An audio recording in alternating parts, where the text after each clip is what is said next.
अभी एक लेटेस्ट 2-3 साल पहले ही शरीर पूरा किया यहाँ पे, और एक इसी जो हमारे घर में वो अभी जी। और ये तस्वीरें देख रहे हैं आप, सिरसा विधायक और पूर्व गृह राज्य मंत्री गोपाल कांडा अपने कार्यक्रम में पहुंच चुके हैं मानेसर, जहां पर हम तस्वीरें दिखा रहे थे, जहां पर तैयारियां चल रही थी, इंतजार किया जा रहा था गोपाल कांडा का। तो उससे पहले पूरी सुरक्षा का जायजा लिया गया और एसडीएम वहां पर पहुंचे। अब सिरसा विधायक गोपाल कांडा पहुंच चुके हैं। आप देख रहे हैं कि एक पगड़ी पहने हुए है केसरिया रंग की, और सबसे पहले उन्होंने यहाँ पर पुष्प अर्पित किए, श्रद्धांजलि अर्पित की है जो शहीद स्मारक यहाँ पर बना हुआ है उस पर, और तमाम लोग उनके साथ हैं। अभी यहाँ पर उनके द्वारा पुष्पांजलि श्रद्धांजलि अर्पित की जा रही है। शहीद जो है वहाँ उन्हें माल्यार्पण किया सिरसा विधायक गोपाल कांडा ने। और अब परेड ग्राउंड की तरफ सिरसा विधायक गोपाल कांडा आगे बढ़ेंगे, जहाँ पर उनका इंतजार किया जा रहा है।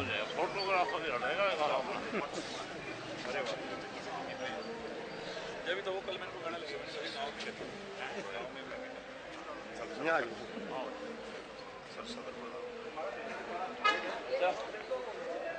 में जी क्या हाल है। और अब आगे कार्यक्रम स्थल की तरफ गोपाल कांडा आगे बढ़ेंगे।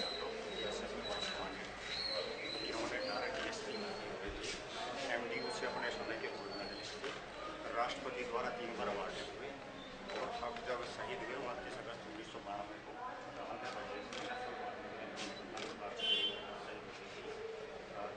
अब तक 3 बार राष्ट्रपति अवार्डेड हो चुके थे, और वाइस कमांडेंट थे उनका।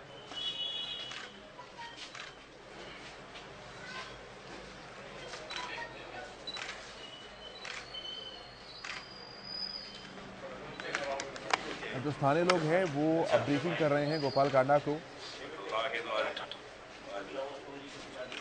और बताया जा रहा है शहीदों के बारे में, उनकी शौर्य गाथाओं के बारे में, और फिर उन्हें श्रद्धांजलि अर्पित करते हुए अब मुख्य कार्यक्रम स्थल की तरफ सिरसा विधायक हलोपा सुप्रीमो पूर्व राज्य मंत्री आगे बढ़ रहे हैं। और यहाँ पर अब ध्वजारोहण जो है उनके द्वारा किया जाना है।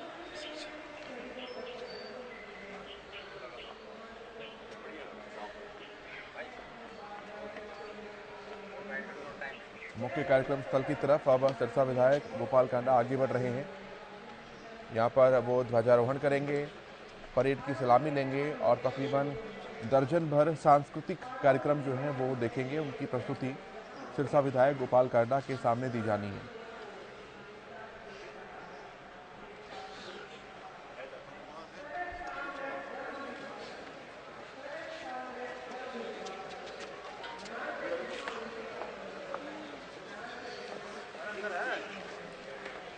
और देख रहे हैं यहाँ सिरसा विधायक गोपाल कांडा और उनके भतीजे धवल कांडा भी उनके साथ साथ हैं, जो कि इस कार्यक्रम में उनके साथ आए हैं। और गोपाल कांडा अब आगे बढ़ रहे हैं मुख्य कार्यक्रम स्थल की तरफ। यहाँ पर ध्वजारोहण का कार्यक्रम होगा।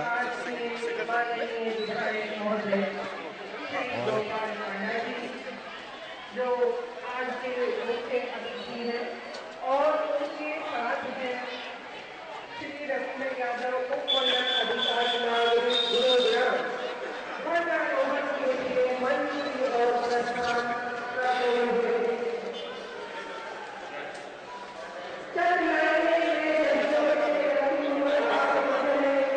चलो आज फूल चढ़ाते हैं शहीदों की मजार पर, जिन्होंने कर दी अपनी जान कुर्बान वतन के नाम पर। चलते दिवस सरहदों पर अपना सीना तान कर पाई जिन्होंने रोटी, देश की आन बान। यहाँ पर कार्यक्रम की पूरी ब्रीफिंग जो है वो सिरसा विधायक गोपाल कांडा को की जाएगी, और उसके बाद जो कार्यक्रम है उसकी औपचारिक तौर पर उसकी शुरुआत गोपाल कांडा करेंगे।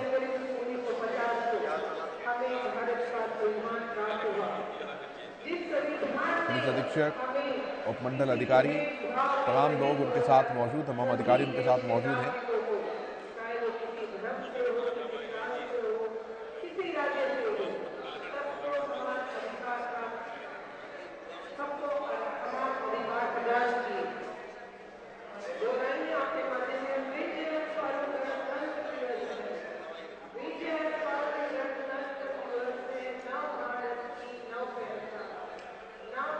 और अब बहुत जल्द कार्यक्रम की शुरुआत होने जा रही है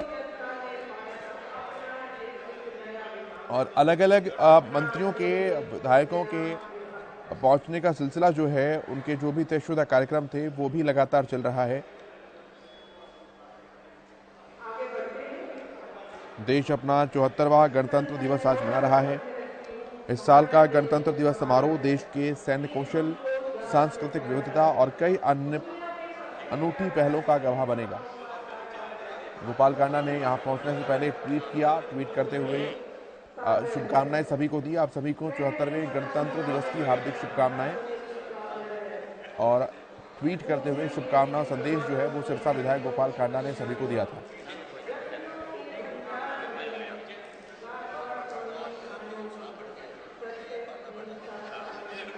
गणतंत्र दिवस की परेड सुबह 10:30 पर कर्तव्य पथ पर शुरू होगी। ये देश की सैन्य शक्ति और सांस्कृतिक विविधता का एक अनूठा मिश्रण होगी, जो देश की बढ़ती हुई स्वदेशी क्षमताओं, नारी शक्ति और एक न्यू इंडिया के उद्भव को प्रदर्शित करती है। और इस परेड के साथ साथ जिला स्तर पर, मंडल स्तर पर भी कार्यक्रमों का आयोजन किया गया है। इसी कड़ी में मानेसर का जो कार्यक्रम है, वहां पर सिरसा विधायक गोपाल कांडा बतौर मुख्य अतिथि पहुंचे। इससे पहले गोपाल कांडा ने ट्वीट करते हुए शुभकामना संदेश भी लोगों को दिया। लिखा कि आप सभी को 74वें गणतंत्र दिवस की हार्दिक शुभकामनाएं।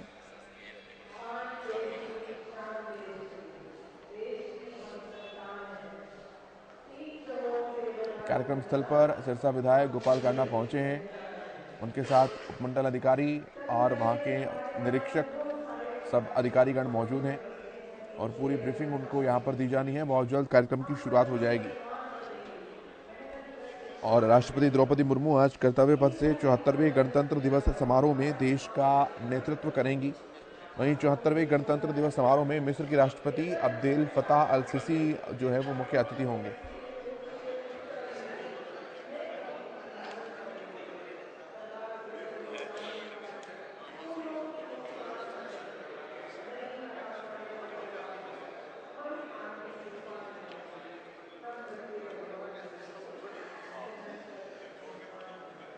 समारोह है उसकी शुरुआत प्रधानमंत्री मोदी के राष्ट्रीय युद्ध स्मारक पर जाने के साथ होगी।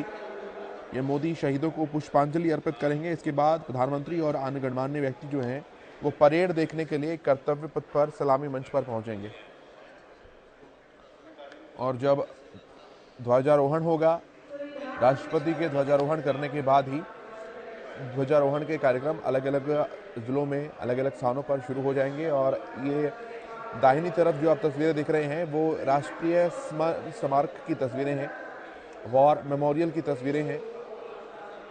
प्रधानमंत्री यहां पर पहुंचेंगे, शहीदों को श्रद्धांजलि अर्पित करेंगे और यहीं से फिर शुरुआत होगी इस औपचारिक कार्यक्रम की। अगर आपने शहीद समर स्मारक को नहीं घूमा है तो आपको बताएं, यहाँ पर हर तख्ती पर भारत में जितने भी अभी तक शहीद हुए हैं, वीरगति को प्राप्त हुए हैं, जिन्होंने देश के लिए अपनी जान की बाजी लगाई, उन सब के नाम यहाँ पर अंकित किए गए हैं।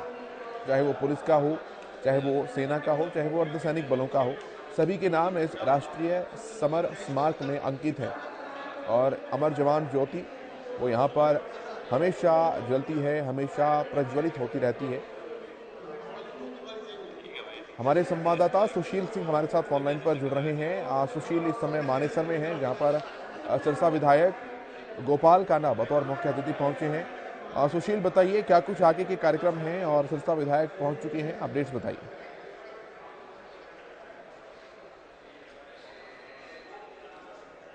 सुशील, मुझे सुन पा रहे हैं आप?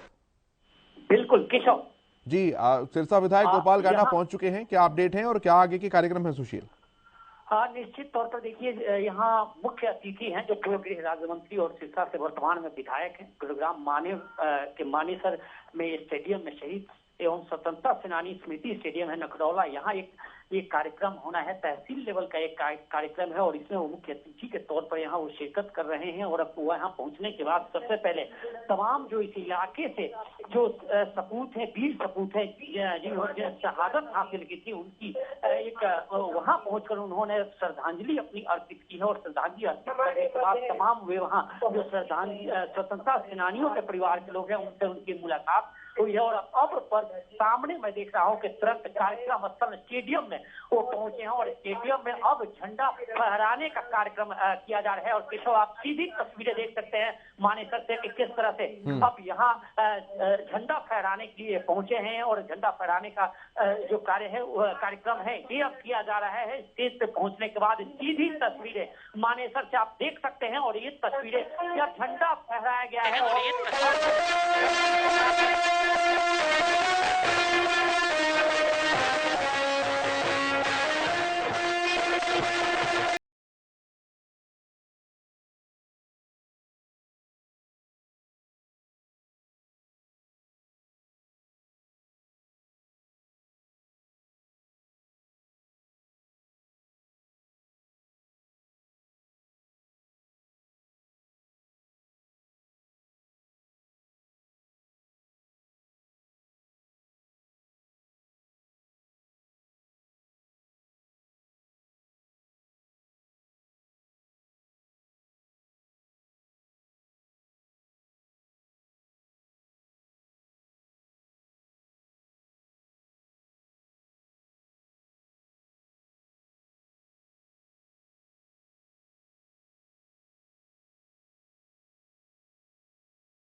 ध्वजारोहण का कार्यक्रम किया सिरसा विधायक गोपाल कांडा ने, और ये वही धुन राष्ट्रगान की बज रही थी जो हमारे संवाददाता सुशील आपको सुनवा रहे थे, जो बच्चे उस प्रस्तुति को लेकर तैयार थे और इस कार्यक्रम से पहले भी उन्होंने बजाकर सुनाकर दिखाया उस धुन को, और वो धुन यहाँ पर बजाई गई और ध्वजारोहण का कार्यक्रम यहाँ पर किया गया। सुशील, आगे क्या कुछ कार्यक्रम है?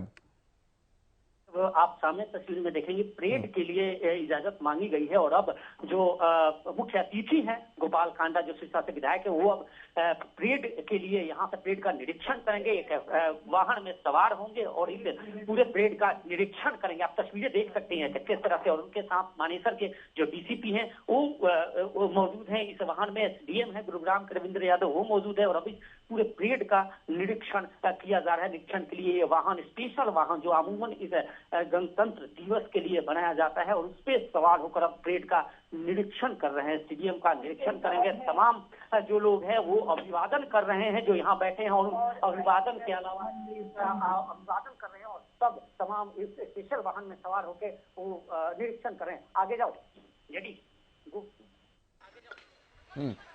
हमारे कैमरामैन लगातार फॉलो कर रहे हैं और आप देख रहे हैं निरीक्षण जो है वो पूरी परेड का किया जा रहा है। यहाँ पर जगह जगह पर वो टुकड़ियाँ खड़ी होंगी जो अपनी प्रस्तुतियाँ देंगी और जगह जगह पर वो लोग खड़े होंगे जो मार्चिंग करेंगे, धुन बजाकर दिखाएंगे और सिरसा विधायक उन्हें सलामी देते हुए फिर आगे बढ़ेंगे। सुशील, ये जो कार्यक्रम है निरीक्षण वाला, ये क्या कितने समय का है? इसके बाद सांस्कृतिक कार्यक्रम कब शुरू होंगे? नहीं देखिए केशव, अमूमन कहीं भी एक कार्यक्रम आयोजित किया जाता है तो उसके बाद मुख्य अतिथि निरीक्षण करते हैं और तमाम जो टुकड़ियां हैं जो लोग इसमें शामिल होते हैं वो उनको अभिवादन देते हैं और इसके बाद इजाजत मुख्य अतिथि से मांगने के बाद जब कार्यक्रम स्थल यहाँ पहुंचेंगे, अपने स्टेज पे पहुंचेंगे, उसके बाद एक एक टुकड़ी उनके सामने से मार्च पास्ट करेगी और मार्च पास्ट कर वहां से गुजरेगी। उनको सलामी दी, वो सलाम मतलब कहें कि हम स्टेज की तरफ उनको अभिवादन करेंगे और उसके बाद मार्च पास्ट खत्म होने के बाद अलग अलग, चाहे वो होमगार्ड के जवान हो, हरियाणा पुलिस के हो या फिर एनसीसी के जवान हो, एसपीसी के जवान हो, और तमाम लोग यहाँ से मार्च पास्ट के बाद जो राजनीतिक जो सांस्कृतिक कार्यक्रम है वो सांस्कृतिक कार्यक्रम यहाँ किया जाएगा। आधा दर्जन करीब सांस्कृतिक कार्यक्रम है और उसके बाद यह कार्यक्रम अब धीरे धीरे आगे बढ़ेगा। जी वो सांस्कृतिक कार्यक्रम के लिए बच्चे सब तैयार हैं। काफी कुछ लोग भी यहाँ पर आए हैं सुशील, हम देख पा रहे हैं। आम लोगों की संख्या भी काफी ज्यादा दिखाई दे रही है सुशील। बिल्कुल केशव, देखिए उम्मीद नहीं थी कि यहाँ पे इतनी धुंध में और इतनी सर्दी में जिस तरह से मैं यहाँ देख रहा हूँ कि तमाम जो लोग हैं इलाके के लोग हैं, क्योंकि जो स्टेडियम है आपको बता दें नखजौला गांव में है और ये आसपास के ग्रामीण है और मैं देख सकता हूँ कि चाहे अपने घरों के छतों पे हो या फिर स्टेडियम में हो, तमाम लोग यहाँ इकट्ठे हैं और वो कहीं ना कहीं उस समय का इंतजार, झंडा फहराया गया उसके बाद अब उस समय का इंतजार कर रहे हैं कि जब ये सांस्कृतिक कार्यक्रम होंगे, लेकिन उससे पहले संबोधन होगा जो मुख्य अतिथि का। और जो ठीक है सुशील, मैं वापस आऊंगा। आप दाहिनी तरफ जो तस्वीरें देख रहे हैं ये जगाधरी की तस्वीरें हैं, जिसमें मुख्यमंत्री मनोहर लाल भी सलामी ले रहे हैं। उन्होंने भी यहाँ ध्वजारोहण किया और आप देख रहे हैं कि पूरे प्रदेश भर में करीब करीब एक जैसा ही समय है सारे कार्यक्रमों का। अभी सिरसा विधायक गोपाल कांडा ने जितनी भी टुकड़ियां थी उनका निरीक्षण किया वाहन पर सवार होकर। वहीं आप देख रहे हैं कि मुख्यमंत्री मनोहर लाल भी निरीक्षण कर रहे हैं। तो 1 से 1.5 मिनट का गैप जो है सिर्फ वो ही राज्य भर के इस कार्यक्रमों में चल रहा है, वरना सभी का रूटीन, सभी का शेड्यूल जो है वो एक तरह का पूरा डिजाइन किया जाता है, ताकि प्रदेश भर में हर जिले में, हर उपमंडल में जहां जहां कार्यक्रम हो रहे हो वहां ध्वजारोहण का भी वही समय हो, निरीक्षण करने का भी वही समय हो, सलामी का भी वही समय हो और सांस्कृतिक कार्यक्रमों के साथ फिर पूरे कार्यक्रम का समापन का भी तकरीबन एक जैसा ही समय वहां पर हो। मुख्यमंत्री मनोहर लाल आप देख रहे हैं जिस तरह से सिरसा विधायक गोपाल कांडा ने सभी टुकड़ियों का निरीक्षण किया, वो मंच पर आकर बैठे। इसी तरह मुख्यमंत्री मनोहर लाल भी वहां पर मौजूद हैं। जो भी अब मार्चिंग की टुकड़ियां हैं या जो अन्य टुकड़ियां वहां पर हैं सेना की, एनसीसी कैडेट कॉर्प्स की, उनका निरीक्षण करेंगे। उसके बाद वापस मंच पर आकर बैठेंगे, कार्यक्रम आगे बढ़ेगा। सुशील, क्या कुछ आगे के प्रोग्राम्स हैं, शेड्यूल है, बताइए जरा। बिल्कुल, देखिए अब मुख्य अतिथि, क्योंकि आप अभी कह रहे थे कि सब जगह का कार्यक्रम सेम होता है, निश्चित तौर पर देखिए 9:58 का टाइम निर्धारित होता है। जहां भी गणतंत्र दिवस का कार्यक्रम मनाया जाता है पूरे देश में यह समय निश्चित होता है और उसके बाद ये झंडा फहराने के बाद राष्ट्रगान के धुन बजते हैं, राष्ट्रगान होते हैं और उसके बाद तमाम मार्च पास्ट से पहले संबोधन होता है मुख्य अतिथि का। और मुझे लग रहा है कि यहाँ भी अब संबोधन शुरू होने वाला है और जो मुख्य अतिथि हैं गोपाल कांडा वो संबोधित करेंगे यहाँ और इस इलाके की जनता को, प्रदेश को अब संबोधित करेंगे और संबोधन ये शुरू हो रहा है। जी हाँ,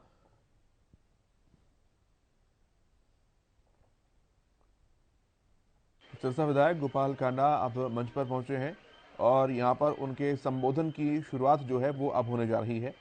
उनका संबोधन जो है वो भी हम आपको लाइव सुना रहे हैं। और दूसरी तरफ आप देख रहे हैं मुख्यमंत्री मनोहर लाल वो भी परेड का निरीक्षण कर रहे हैं, सेना टुकड़ियों का निरीक्षण कर रहे हैं और उसके बाद वो भी मंच पर पहुंचेंगे, उनका भी संबोधन शुरू होगा।